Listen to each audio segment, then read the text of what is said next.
歐美。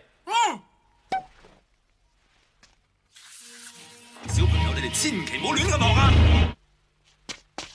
識唔識我？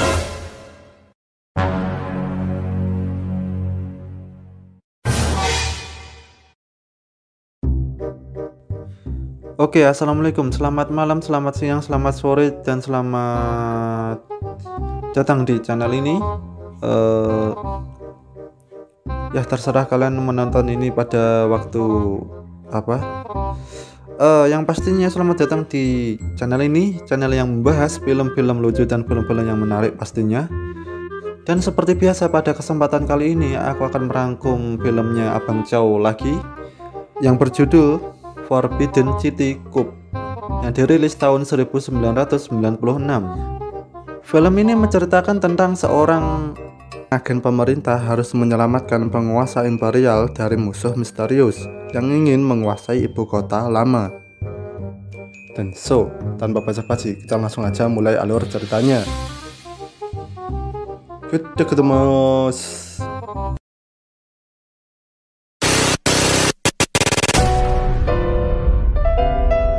このジョルノ・ジョバーナには夢がある。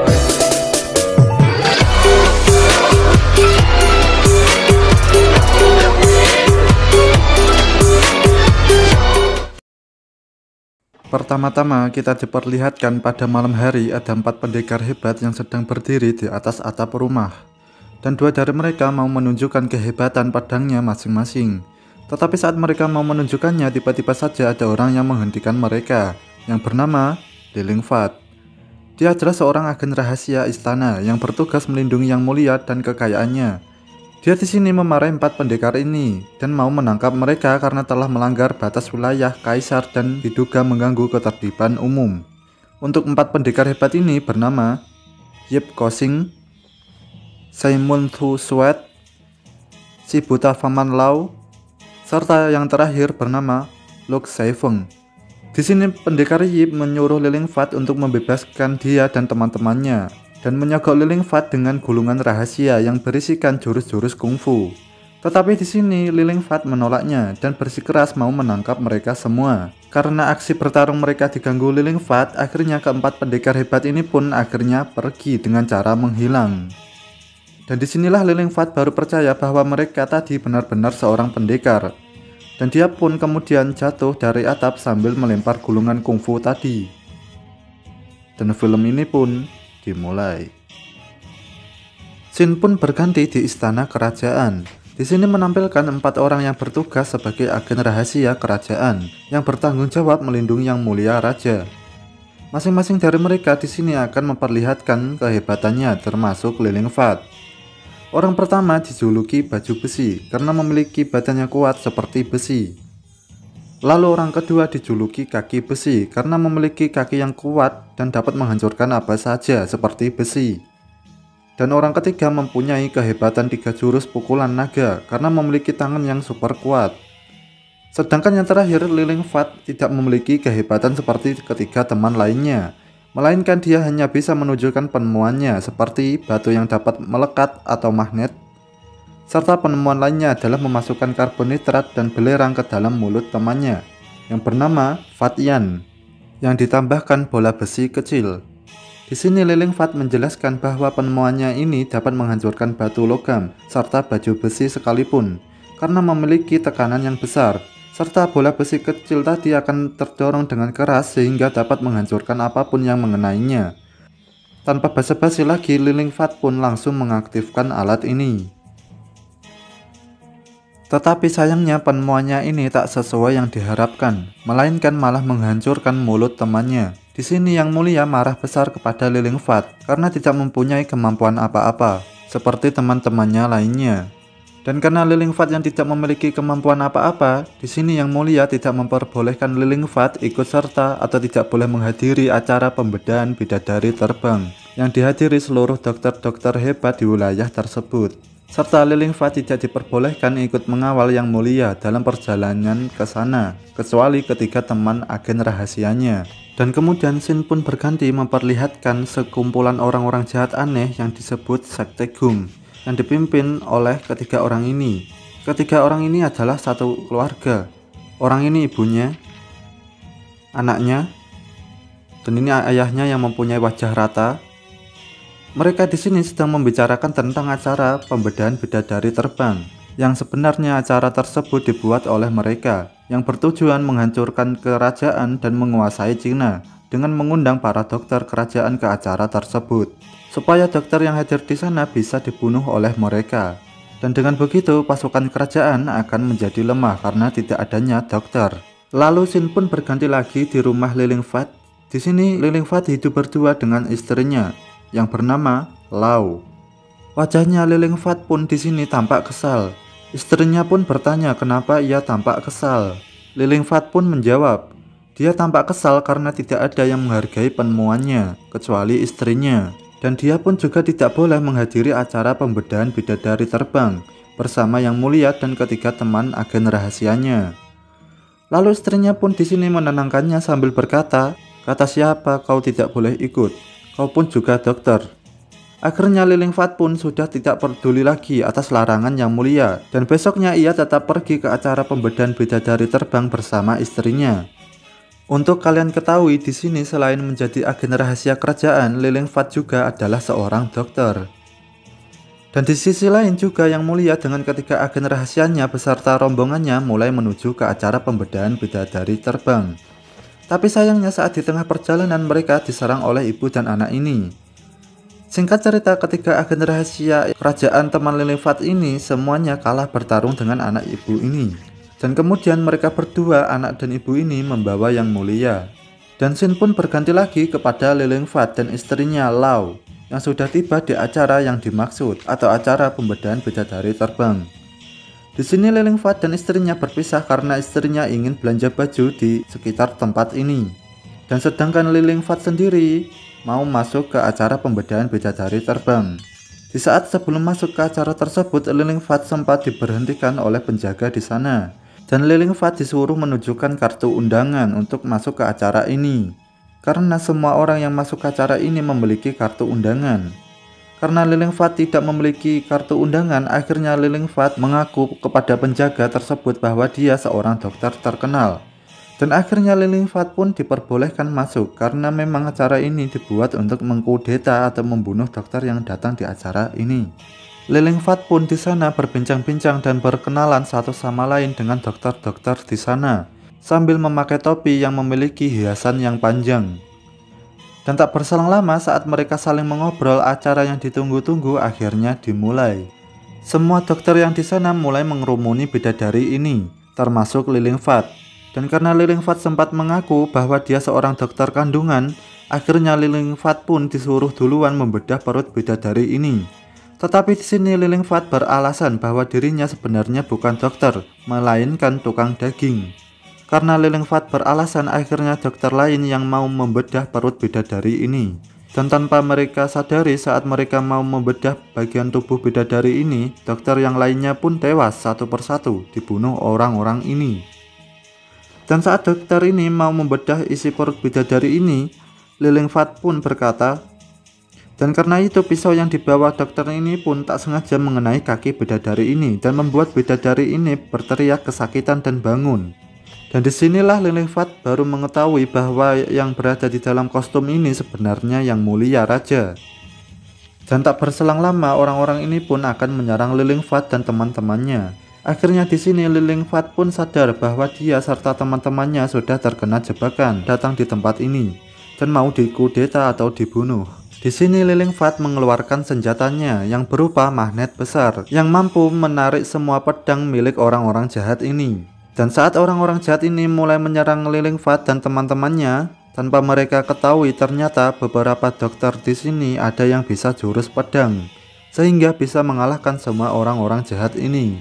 Dan tak berselang lama salah satu pemimpin dari orang-orang jahat ini muncul dan menyerang mereka. Pemimpin salah satu sekte Gum ini mempunyai kelebihan, yaitu memiliki dua wajah sehingga membingungkan lawannya dan mengalahkannya. Di sini semua orang ketakutan kecuali Li Lingfat yang malah berpikir bagaimana cara untuk mengalahkan orang ini.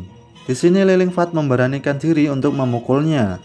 Pemimpin Gum ini mulai kesal kepada Li Lingfat karena Li Lingfat berhasil menemukan dirinya yang asli secara terus-menerus dan memukulnya. Dan kemudian akhirnya di sini Li Lingfat pun mengeluarkan senjata agen rahasianya, yaitu magnet yang digunakan tadi, yang ditempelkan kepada pemimpin GUM sehingga pemimpin GUM kalah. Akhirnya semua orang pun keluar dari tempat ini. Dan tak disangka ternyata orang yang mati bukan hanya di acara pembedaan bidadari, melainkan semua orang di bazar ini pun juga dibunuh. Tak berselang lama pemimpin sekte GUM lainnya muncul beserta anggotanya dan mau membunuh Li Lingfat beserta semua orang yang masih hidup di tempat ini. Akhirnya Li Lingfat mengeluarkan senjata lainnya seperti baling-baling bambunya Doraemon. Dan kemudian Li Lingfat mulai menembaki musuhnya dengan alat buatannya tersebut. Akhirnya musuhnya pun tumbang satu persatu. Lalu Li Lingfat di sini tak sengaja melihat mayat seseorang yang mirip dengan istrinya. Tetapi ternyata itu bukan istrinya, melainkan mayat orang lain. Ternyata istrinya masih hidup. Dia selamat dari pembunuhan ini karena istrinya saat terjadi pembunuhan ini, istrinya sedang berada di tempat lain bersama temannya dari desa sebelah di tempat penjual baju. Scene pun berganti lagi di kerajaan. Di sini Li Lingfat dipuji atas keberaniannya menyelamatkan Yang Mulia dari pembunuhan semalam. Di sini semuanya terlihat senang dan tertawa terbahak-bahak, termasuk Li Lingfat sendiri. Tetapi ternyata itu cuma halusinasi Li Lingfat saja. Dan kemudian esok paginya Li Lingfat sedang berada di kerajaan. Dia di sana sedang mengobrol bersama Yang Mulia. Di sini Yang Mulia membahas gadis cantik yang bernama Tho di tempat pelacuran. Li Lingfat diberi tugas untuk menyelidiki dia dan jika dia mau Yang Mulia akan berencana menjadikan Tho gadis cantik sebagai dayangnya atau istrinya. Li Lingfat diberi tugas ini oleh Yang Mulia karena Li Lingfat dapat dipercaya. Tetapi di sini Li Lingfat bertanya kepada Yang Mulia, kenapa Yang Mulia ingin menambah dayang lagi? Bukannya Anda sudah begitu banyak memiliki dayang? Dan alasan Yang Mulia ingin menambah dayang lagi adalah lalu Fatyan dan Li Lingfat masuk ke tempat pelacuran, di mana gadis cantik itu yang dimaksud. Dan mereka berdua menyamar sebagai wanita. Dan Fatyan ceritanya di sini lagi menjual Li Lingfat yang menjadi cewek ke tempat pelacuran ini. Tetapi ia tidak diterima oleh pemilik di tempat ini karena wajahnya yang jelek. Dan tak berselang lama saat mereka mengobrol, gadis cantik dari negara GUM datang. Semuanya pun langsung bergerumbul untuk melihatnya. Dan di sini Li Lingfat pun tak sengaja mengobrol dengan wanita yang menyamar jadi pria ini. Wanita yang menyamar jadi pria ini sempat menggoda Li Lingfat dan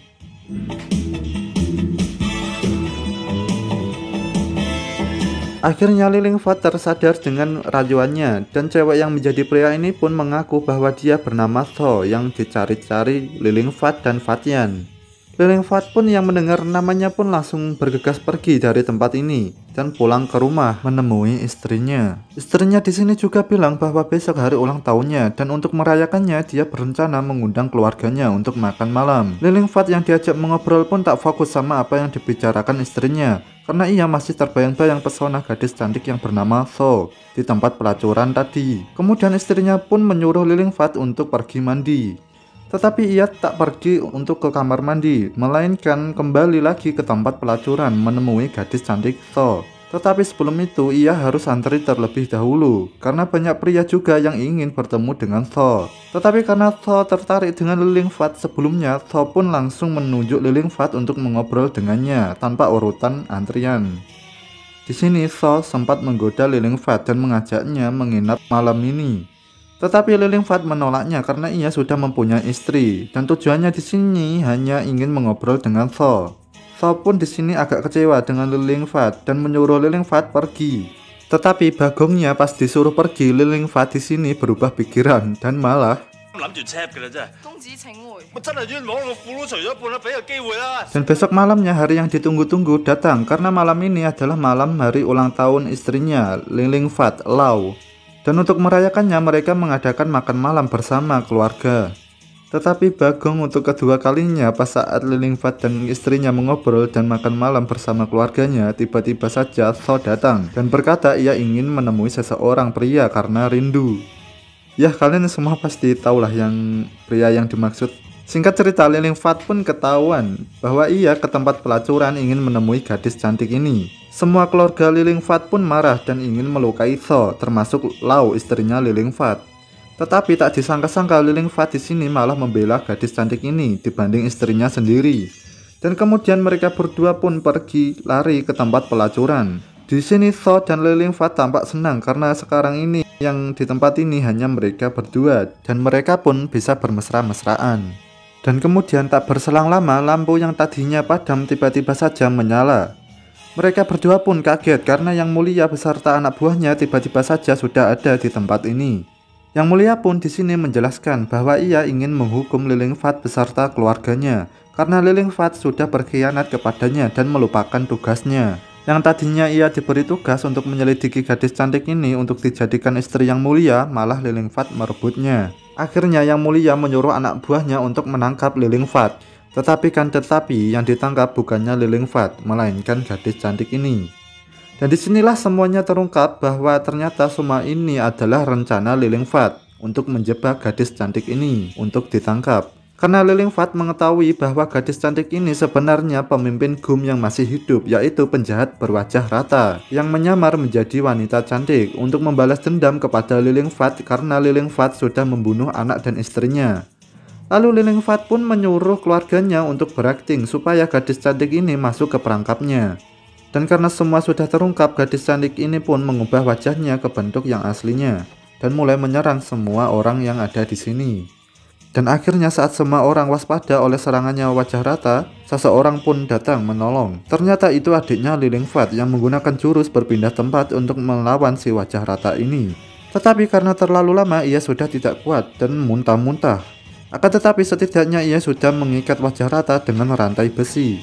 Ternyata Li Lingfat sudah merencanakan untuk memanfaatkan hujan agar dapat menyalurkan petir ke rantai yang diikatkan ke wajah rata.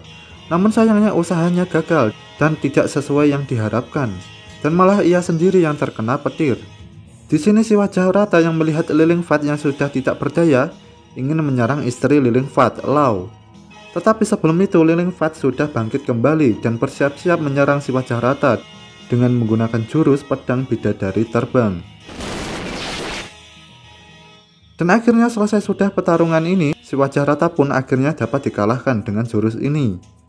Dan untuk bagian akhirnya Li Lingfat pun bersama istrinya terbang bersama menggunakan baling-baling bambunya Doraemon. Dan film ini pun berakhir.